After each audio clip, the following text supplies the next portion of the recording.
What is an invocation? It's like an opening prayer, right? That's not exactly what I mean in this case. Because what I've noticed is that things tend to go well if you start them off on the right foot, right? If you set an intention, if you get a rhythm going, and rhythms will be very relevant later in this class period. If you get a rhythm going, if you get an intention or a goal going for the class, it tends to go better.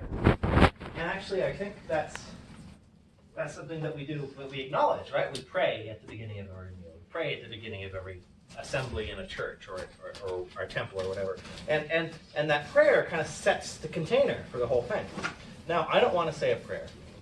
Let me be clear. I don't want to waste your time. No, just kidding. I wouldn't waste your time. But I do want to invoke something. And what do I want to invoke? Today what I want to invoke is the spirit of rhythm. Today what I want to invoke is the moment when many dissonant melodies all of a sudden synchronize and come together. I want to invoke that moment today and let it be present. So, I think we're almost done with the semester. Yes? Almost. I think it's been a good one, but I'm biased. But let me just briefly say what I've been trying to do this semester, because I haven't not had an ulterior motive. I haven't been without a motive. What I've been trying to do is not to impart information to you, though that I have to do. What I've been trying to do is I've been trying to teach you not what, but how. I've been trying to teach you new ways of living, new ways of thinking, new ways of moving in the world. So that in a world that is increasingly chaotic, a world where things are falling apart, no, look at the thing. It's in a world where things are falling apart, you can just have the courage, the faith, and the love to tie them together again. And those things, especially courage and love, are important. More specifically, what I've been trying to do in this class is to teach you that truth is not always two-dimensional. That sometimes you have to turn an idea around and around to see it. That sometimes truth is not something you can just say in a moment, but something you have to circumambulate. You should know that word. Circumambulate. It means to walk around like they do around. That, by the way, is a good model for how to overcome any problem that seems insurmountable, is to walk around the problem just repetitively until the defenses kind of wear down, so to speak. Circumambulate, and that's what I've been trying to teach you to do.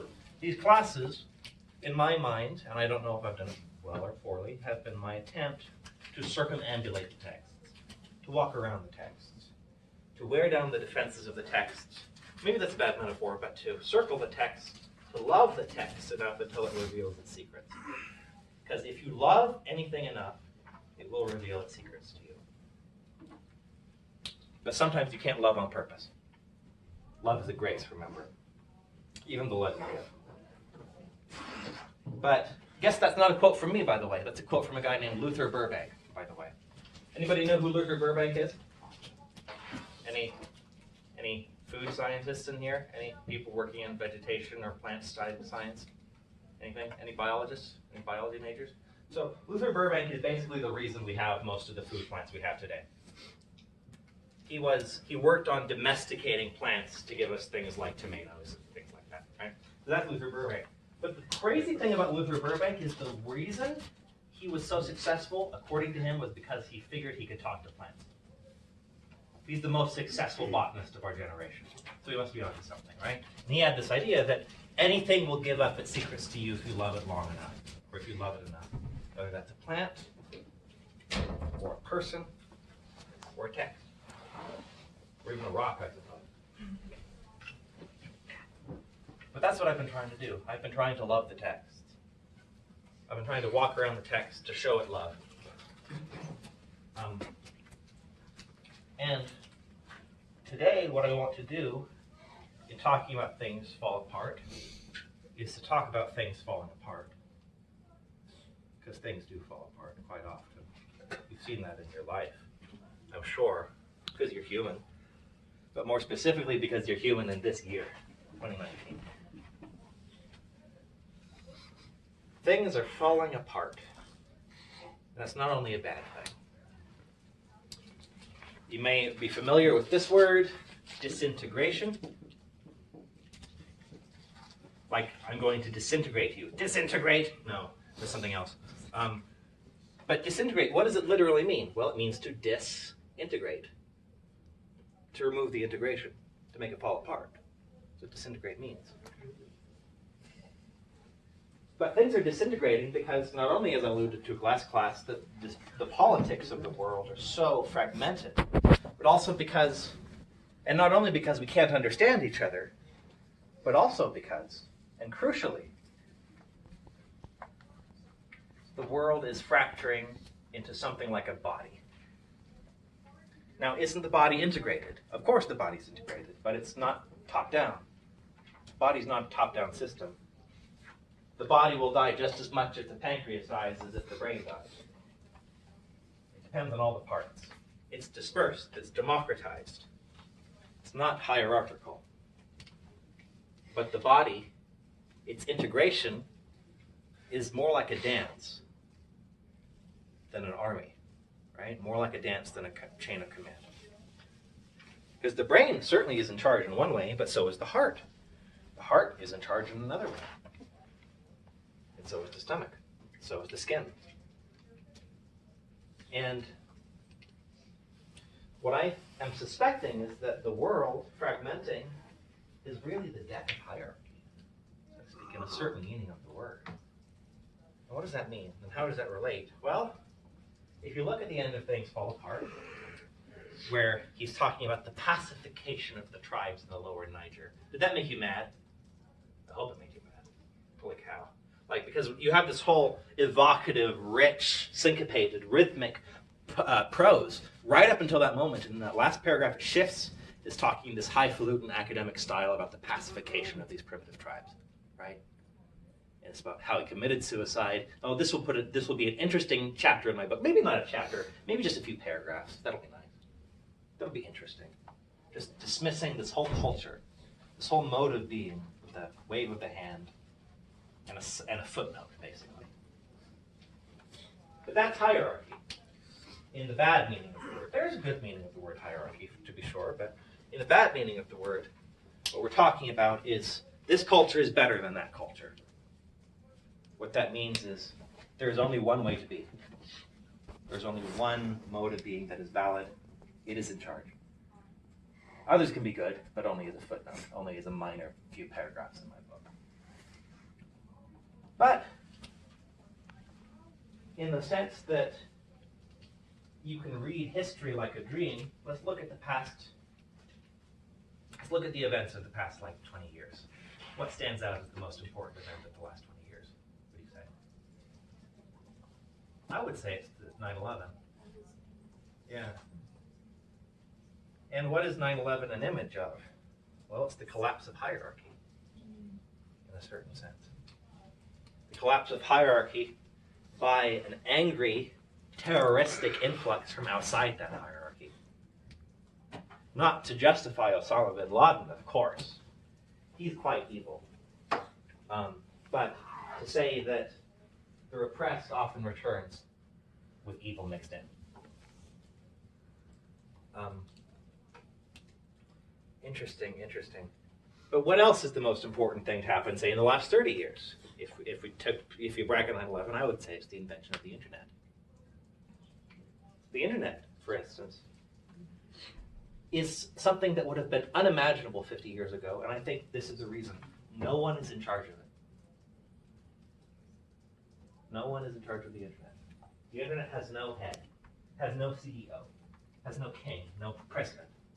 The internet just happened. It just happened. How did it happen? We can trace the history, but not the whys. We can trace the little why, not the big why. It just happened. It spread like a virus. But that democratization, right, in a certain sense, is a disintegration. It's things falling apart. But maybe this time it's the right things falling apart, as opposed to the wrong things. Things falling apart. Because in a certain sense, things have to fall apart before they can come together again. You've noticed that when, perhaps, when you loosen your muscles and then you're stronger than you were if you kept them tight. Your muscles will tear more easily if you tighten them than if they're loose. That's things falling apart that make them stronger. That's the disintegration that leads to a reintegration. And the cool thing about this cool disintegration, is that it means something big is on the way. Something really, really big. In my dreams, and in other people's dreams too, that people have come to me and told me, there's always an image of waiting. Something is just around the corner, they say. So waiting for something big to happen. And it seems like the tension's increasing. I've mentioned this before, the world seems more and more like a dream. The world seems more and more unlikely. I mean, say what you will about Donald Trump, but he was the host of The Apprentice. Now he's president. I mean, like him or not, that seems tremendously unlikely. But it's here. The world is becoming more and more unlikely. It's becoming more and more absurd. And the image that I keep using is of like a sidewalk right here. There's a tree right here, but the root is going like this. The sidewalk is cracking. Right? The root is coming up from underneath. And what is the root in this case? Well, I would say that it's the right order. It's the right way of things relating. And the sidewalk is what is disintegrating, what is falling apart. To me, that's the beauty of this moment in time. This terrifying, beautiful moment in time. This is something that a lot of people will notice, is that, well, there was this woman, I think her name was Dolores Cannon. She put people into hypnosis a lot, like back in the 80s. And like, she noticed patterns. People were saying that they were choosing to come to Earth right now to help the Earth in its hour of need. Sounds not unlike what you hear from the pulpit sometimes. In fact, what Dolores Cannon reported is that a lot of people chose to incarnate on Earth at this time just to be around while what's going to happen will happen. To be a spectator, if only a spectator, just to say you've been here right now. It's an exciting time to be alive. Like, think about this for a minute. Go back to like 2013 in your mind. How long did memes stick around to 2013? If you were into memes. More than a few months. Like a year. Yeah. Like, what does it moving from these like songs last? Like, think about Rage comics, for instance. Rage comics are advice animals. How long were those popular? Those are so popular. I don't think they are. Well, they're popular ironically. In some, yeah. Yeah, they're popular ironically. But Rage comics and advice animals, you know, like I don't even remember their name. They were popular for like a good 2 years at the very least. Memes today stick around for a week at the best. That's 5 years. Holy cow. This is something you notice, is that every graph of anything over the last century or 2 centuries or 50 years is like this. Everything. Whether it's production, pollution, scientific innovation, technological production, it just keeps getting more and more. There's this guy named Terence McKenna, for instance, who says that, well, he calls this thing, right? He calls this thing, this dotted line here at the end, this asymptote, he calls it the transcendental object at the end of time. The thing that's summoning all of us toward it. The thing that human history was meant for, to realize this thing. The transcendental object at the end of time. He thought it would be in 2012, because of the Mayan calendar. Which is not an unlikely presupposition, because, well, a lot of things changed. I felt like things changed during 2012, but that's neither here nor there. But the point being, right, is that things are rapidly increasing, getting more and more complex until memes change week to week. Maybe in a few years, it'll be hour to hour. Who knows? But the world is speeding up. And the interesting thing about hierarchy is that, and at least in a certain sense, hierarchy is slow. right? As opposed to the internet, which is very fast. Hierarchy is sluggish, but there is, in a certain sense, safety in speed. Let me put it that way. When you move very, very quickly, you're not constrained by the sluggishness of darkness. Light is fast. Light can turn on its heels and run away from Potiphar's wife, or do the right thing, be decisive, know what to do, without having the hesitancy and darkness and sluggishness of indecision. Light is fast. Einstein told us that. But that's the thing, is things are falling apart. And they fall apart in your life too. Notice the times when I asked you to tell me a time when life was meaningless a few weeks ago, or like a week ago. I just read those 2 days ago. Really interesting. There were patterns. A number of you had periods of really bad depression, and if that's the case, I'm sorry you had to go through that. A number of you had bad breakups, and that's understandable to feel that way during those times. A number of you, actually most of you that responded said you felt that way on your mission. Right? In the beginning of your mission specifically, when you didn't know the language or something like that, life seemed meaningless. Things had fallen apart. But things tie themselves together again. Things become whole after they have fallen apart. In the same way that the internet, having fallen apart, is becoming something like a big organism, right? But more specifically, more accurately, I would say that, well, how to tie them together again? The basic way you do that is through music. And what do I mean by that? What do I mean by music? In indigenous cultures of the kind like Okonkwo's and Things Fall Apart, and I don't know if it references this, I think it does. If there's a sick person, if there's an ill person, one thing that you can do is to sing a song of healing. Now, why can songs be healing? That's a question. Songs can be healing because of the nature of music. Now, what is music? Music goes like this, right? Right? Oscillations. Goes up. It's loud and long, your voice moves up and down, to quote Buddy the Elf, right? That's singing. Up and down. But the interesting thing about music is that, well, if you look at light, if you look at sound, any sound, it all looks like that. It's all oscillations. But interestingly, if you look at dancing, dancing is an oscillation. I move here and then I move there, that's here and there, right? It's going back and forth. One of the most interesting ideas I've heard about music is that music is an auditory expression of homeostasis. Now, who knows what homeostasis is? What is that word? Go ahead. Basically, it's just making sure everything is in balance. In an organism specifically, right? Yeah. So, like, let's put it this way, right?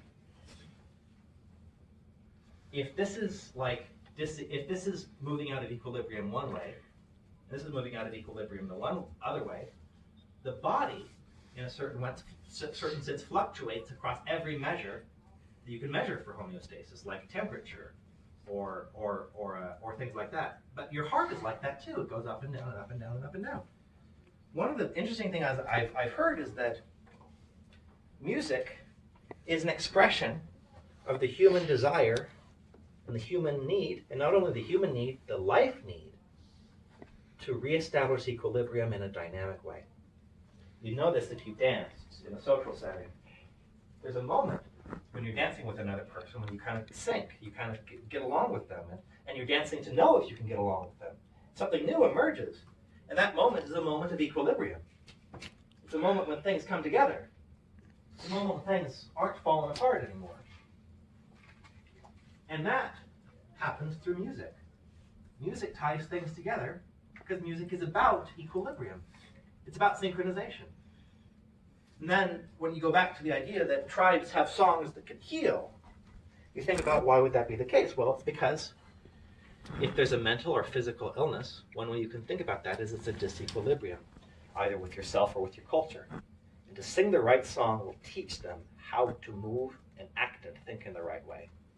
I was listening to a song on the way here. It was called Raw Sugar by Metric, if you've ever heard that song.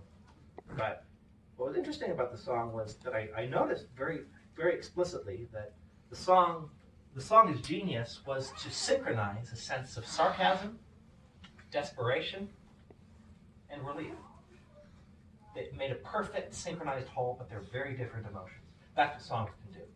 They can teach you how to tie things together, just like you can tie together in a dance. And we talked about this with Bunraku puppets, right? The idea that the puppet and the puppeteer become one, and the other puppeteers they're moving as a single thing, like a sports game or a play. It becomes its own thing, its own organism, because it's responding to these. Like, oh, I got out of balance, going to go back into balance, and then everybody's watching each other, and it's like, oh, you become a single thing. But music can do that. And rhythm can do that. And so the question is, why have we fallen out of rhythm? Because they actually did a study at the Stanford, I think they did a study at a prison, I don't remember where it was. They asked people who were mugging other people. They asked people who had criminals in this prison. They showed them videos of people walking down the street. They said, who would you mug? Who would you mug if you saw them walking down the street? They found that it wasn't the people that looked weak, or even women. That wasn't the biggest factor. It was the people who walked without rhythm.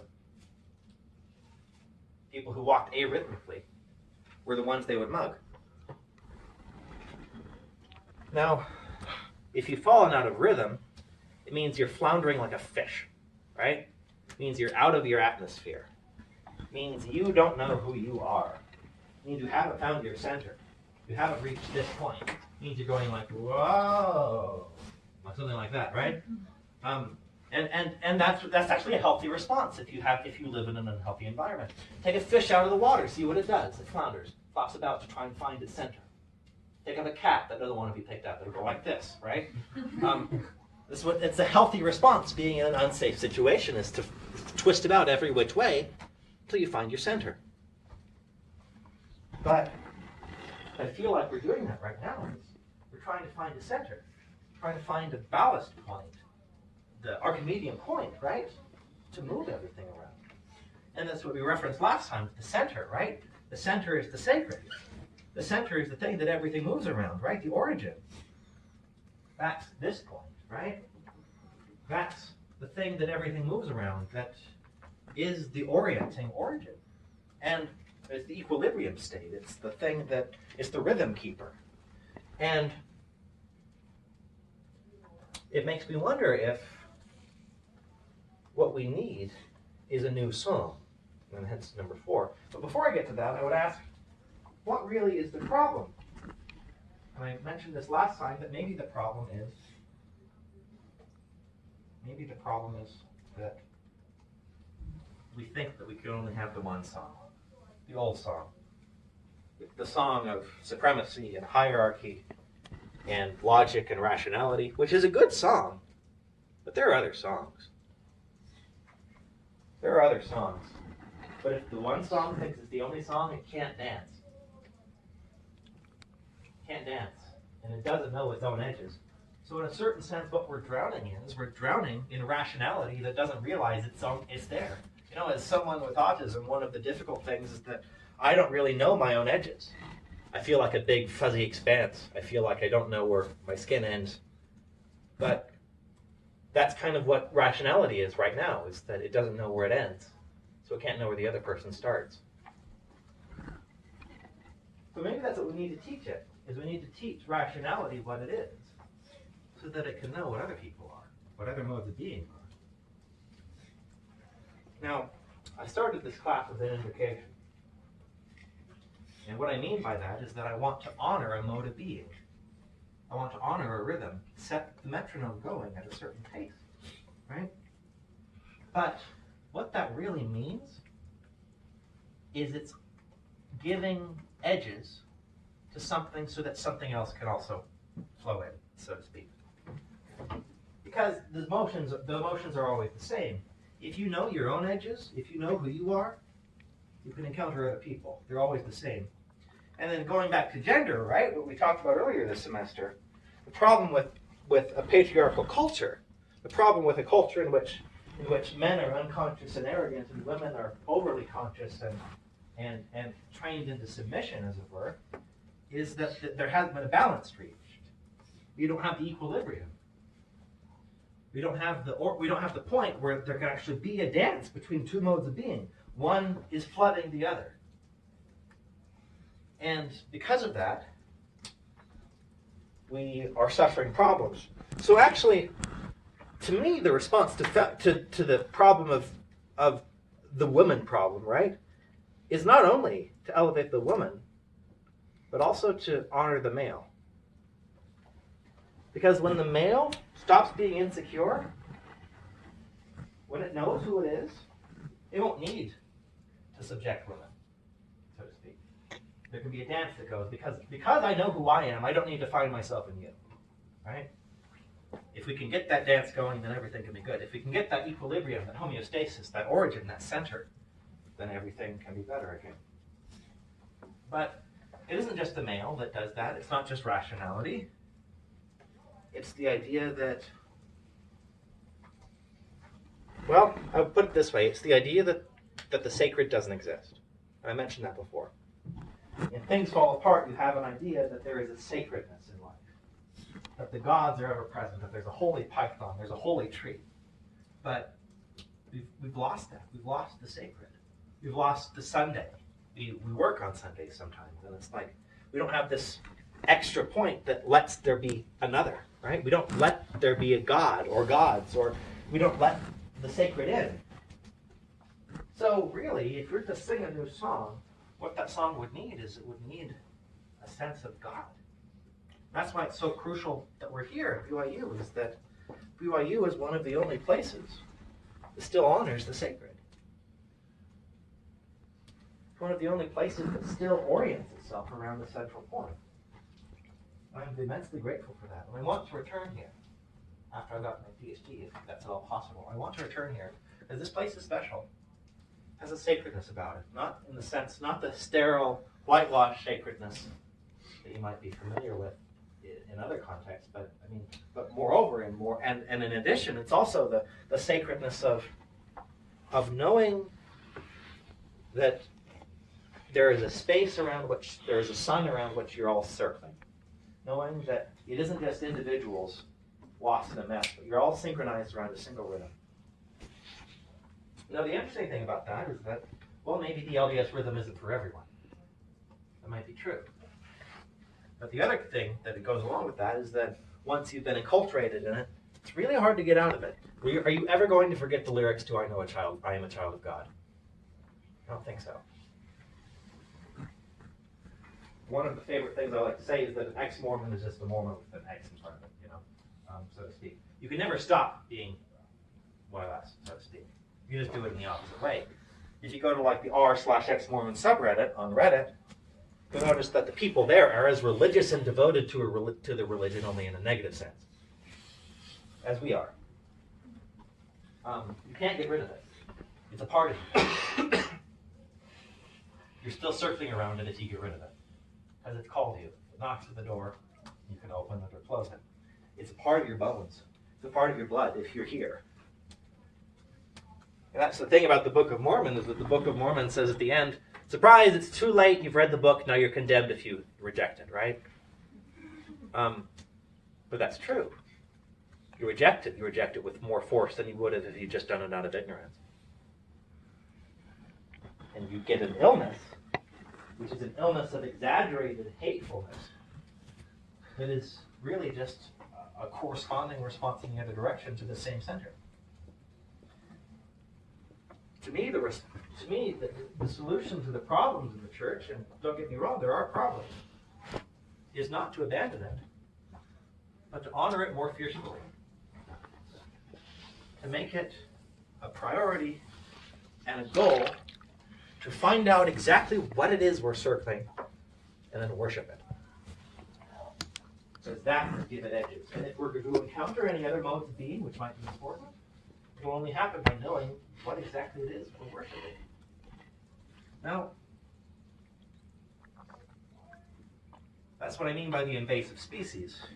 Like if you introduce an invasive species from another continent, it'll overwhelm the equilibrium. It'll overwhelm the homeostasis of the environment. And I think that's kind of what's been happening, is that in this world, you have an invasive species of rationality. There's nothing wrong with rationality. There's nothing wrong with the intellect. But maybe it's overstepped its bounds. The reason it's overstepped its bounds is because it doesn't know where it ends. It's like, what am I? Says rationality. What am I? Where are my edges? I'm going to keep pushing until I find out what I am. But in all our rationality, in all our intellectualizing, we don't know what it means to be rational. We don't know what rationality is. We're drowning in it. And so perhaps, maybe part of this new song that I'm mentioning is to worship rationality. But not necessarily doing it out of a sense like in a Richard Dawkins way, but to worship it religiously in a certain sense. And what does religion literally mean? You'll be surprised if you don't know this already. Religion literally means to tie together again. Legio, or legio in Latin, I think, means to tie together. To re-tie together. That's what religion does, is it reintegrates. It ties together like a song does. And there's an idea in Jungian psychology, I've been referencing this kind of subliminally this whole time, is something called a mandala. I don't know if you've ever seen something like a mandala before. It's a circular pattern, a circular or square, fourfold pattern. It is focused on a center and a periphery and balance. And one thing that Jung discovered during his Red Book period was that he started drawing these circles spontaneously, just in his period of disorganization, to orient himself. Disorientation, to orient himself. And I've heard many psychologists say that they've noticed that patients during those periods, if they're allowed to just draw freely, will start drawing circles. And the circles have a healing effect. The circle, putting yourself around a center and watching how what you draw relates to that center kind of gives a biofeedback system to how you're orienting yourself around the center you worship. And it's like, I've seen myself draw mandalas before. I've watched myself do it. So maybe I'll draw something like this, right? Just spontaneously, right? No, that's not a mandala. Be something like this. See, this would be indicative of some kind of disbalance, some lopsidedness. But maybe when I keep drawing it over time, it starts to get more and more like this. And then it gets like this. And then it gets like this. And then it gets more and more like a circle. And that means that you're finding a balance. That's kind of what the music is. That's what music is that when you get to the right song, it's a spontaneous mandala. Spontaneous organization of life around a center, around a rhythm, around a homeostasis. And to me, well, first of all, if you want to heal, there's a few things you can do that you probably have never heard anyone else tell you. First thing is to draw mandalas. Draw your state as a mandala and watch yourself. Watch what you draw and see how it changes. It'll be healing in the most immense way. Second thing to do is to find the right song. Find the right song that will heal you. And the third thing to do, perhaps, is to, and this sounds paradoxical, but I've been referencing it all along, is to actually honor what's afflicting you. If you take time out of your day devoted to the part of your mind or your life that is causing you problems, then you're putting edges around it. Keeping it in a container that isn't just keeping it out, but also giving it edges, letting it know what it is. That 15 minutes is those edges. Doesn't mean that if you have an addiction, you should succumb to that addiction in that time. No, that's not what I mean. I mean that find out what you're actually seeking for there. Seek for it some other time in a regular way, some other way, and during that time in a regular way. Then the other thing is that that's kind of what is the case with an invasive species, is that it doesn't know how it fits in the ecosystem. It doesn't know where it is. To me, if you've read the Odyssey, that's what we're about as Europeans, is we don't know where our home is. We don't know where we live. we're on our way home, but we aren't home yet. And so it's almost like we conquer other cultures and we subdue them. And we're like saying, please, do you have who we need to be? No? Well, what about you? Do you have me? But no, we never find ourselves because we don't know who we are. We're alienated as Europeans, as white people. And I mean, if you're not white, and I mean that, well, in a certain sense, we're all white, you know, that kind of thing. We're drowning in the legacy of the European colonizers. But that mode of being, right, is a mode of being that hasn't found itself, that hasn't found its rhythm. And that maybe what the Odyssey is about is it's about finding home, finding the place where you belong, where you can find your center so you're not flopping about like a fish in the ocean, or in the ocean like Odysseus, right? But you've actually found your home, Ithaca, the place where you belong. Now, perhaps what Things Fall Apart does in relation to that, this book, is that it's telling the other side of that, right? What does it feel like to be subdued and not only to subdue?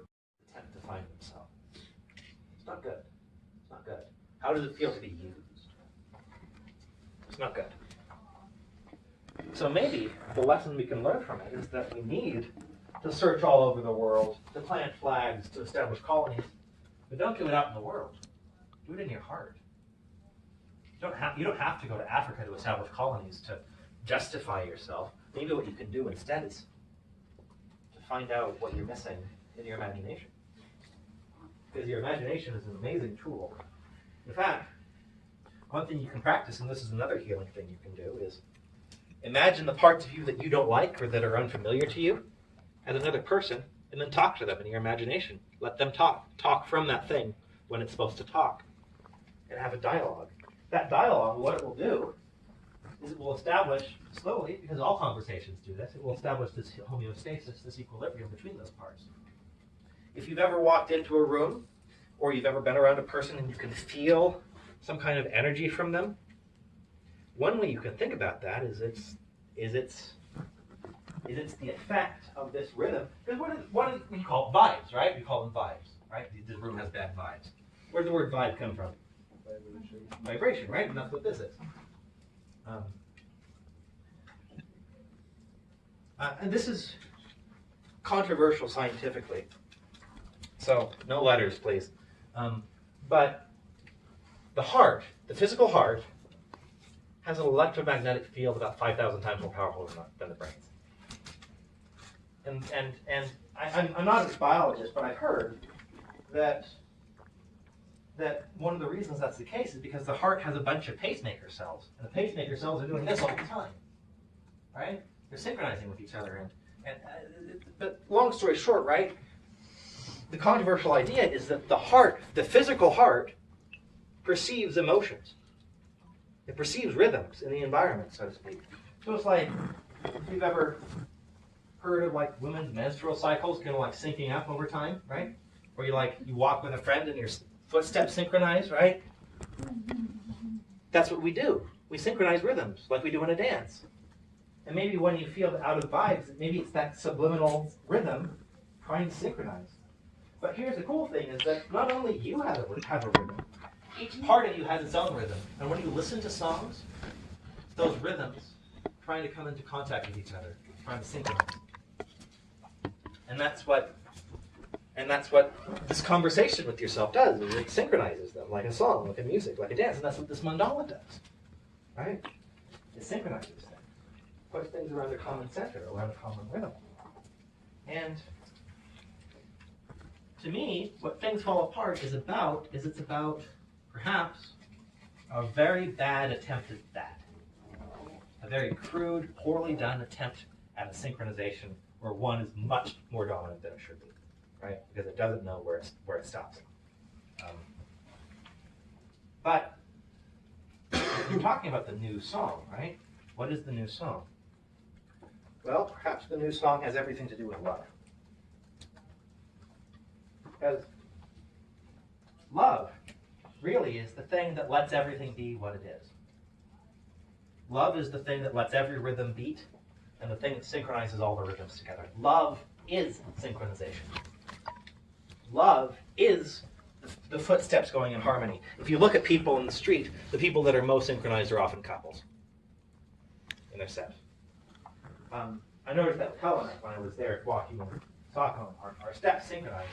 And I looked at the people who were synchronized, it was all couple. You become part of a bigger body. And when we talk about in the spirit in the church about becoming part of the body of Christ, that's what we mean. It means becoming synchronized. It means walking with our footsteps together, not a part of a homogeneous whole, but where each person's variation contributes to that whole. Like the bodies, the pancreas, and the small intestine, and the foot, and the hand, and the head. All of it comes together, and that's love, folks. That's love. The heartbeat of eternity is love. What every person who has a near-death experience will tell you. What every person who's gone to the other side will tell you. It's all love there. They can only talk about love. They can only love each other. It's the most glorious, wonderful thing.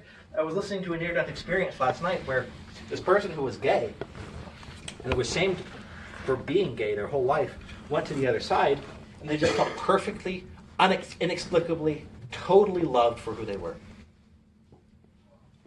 And he was a dancer and he had broken his leg, and this figure told him, "You need to go back."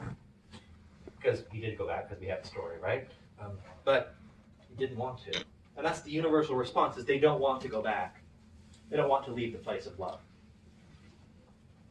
But that's what beats at the heart of eternity, no pun intended, right? Is love. Love is the heartbeat of the cosmos. It says at the end of the Divine Comedy, the last words, it speaks of the love that moves the sun and other stars. The universal idea is that the sun at the center of the solar system is an image of this love. The warmth of it, the thing that gives everything life, that is love. Love gives life. The sun at the heart of eternity is love. And the love, what that means is that it gets everything in harmony. It lets everything be exactly what it is. And it brings you to tears. Because you would never thought that you would be allowed to be who you are. But you could, in that moment, see that there are other ways of being who you are, and that in that moment, everyone is sharing who they are with everyone else, and then it multiplies infinitely. That's heaven, folks. That's the world as it could be. A world where everyone is sharing everything they have with everyone else, and everyone is infinitely rich in world. That's love. But if we swallow it, if we say mine, that spoils it. That's the ego. That's sin. Sin is out of fear or greed, because they're the same thing. Swallowing what should be given freely. Doubting when you should trust. Hating when you should love. Because why do we hate? We hate because we're afraid. And we're afraid because we don't know where we end. We're afraid we'll get hurt because we don't know when and how we're going to be hurt. But if we have this synchronization where each person is exactly what they are, but in rhythm and in harmony, there's no need to be hateful. Because there's love. Because there's rhythm. Because there's allowing things to be what they are. And at the end, unlike the end that things fall apart, we don't have to put the other in a footnote. We can acknowledge. We can let be. We can love. Love will set us free. It will. Love is the new song. Love everything. Love the stars. Love the clouds. Love the grass. Love the dirt. Love colors. But above all, love people. Love animals, but love people. Look at people and notice what you enjoy about them. Look in their eyes. Tell them how much you enjoy them. Be grateful. Not out of a sense of penitence. Don't do that like, oh, I have to be grateful because I have this gift. No, do it because notice what you enjoy about people. That's gratitude. Notice everything good. And in that noticing of everything good, notice how you feel like a knife is being pulled out of you. That thing being pulled out of you is fear. And when that happens, you reestablish your boundaries like a wound closing. And there's a healing that takes place. That's the rhythm. That's the edges coming into place. That's love. Love gives edges, and love will heal you. Love is the real deal, folks.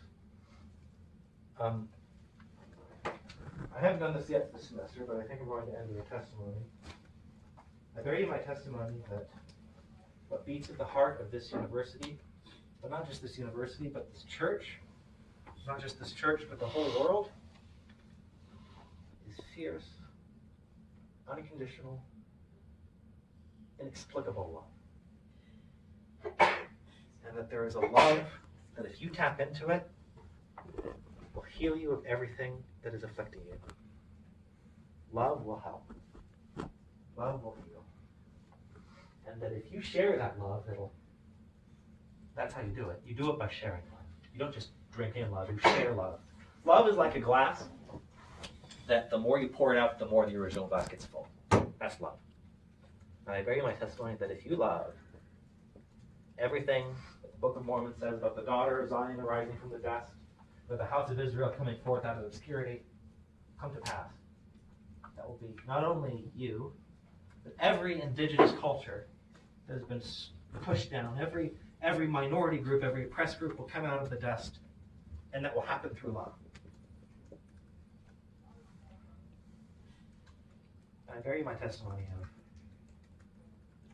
of Jesus Christ, the author of love, the one who, in the face of persecution, in the face of death, loved death away.